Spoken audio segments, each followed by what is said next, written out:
Kitu kile Njonjo alikuwa anapenda ni kwamba akisema kitu usiwe ukamletea kumwambia ati aendelee kufanya ile maneno ambayo wewe mwenyewe unamsingizia hataki.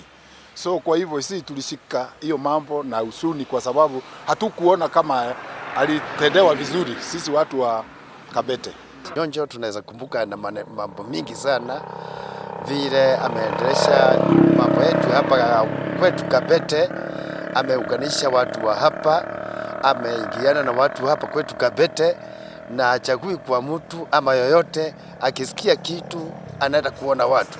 Mambo ile ningetaka iwe na viongozi wa sasa ni mambo vile nimekuwa nimesema ya kusimama imara na kuwa na msimamo kama Charles Njonjo.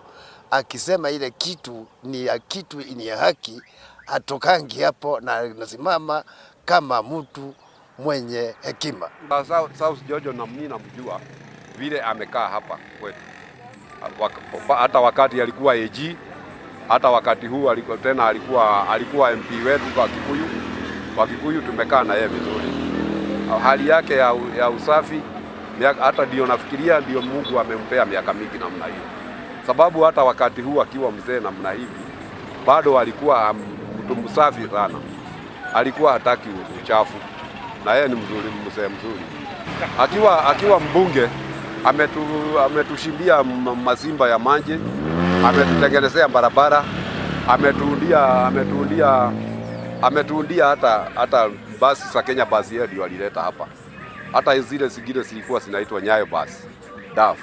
Yeye ndio alitembea nayo Kikuyu yote na akatufungulia njia ya 118 to 119.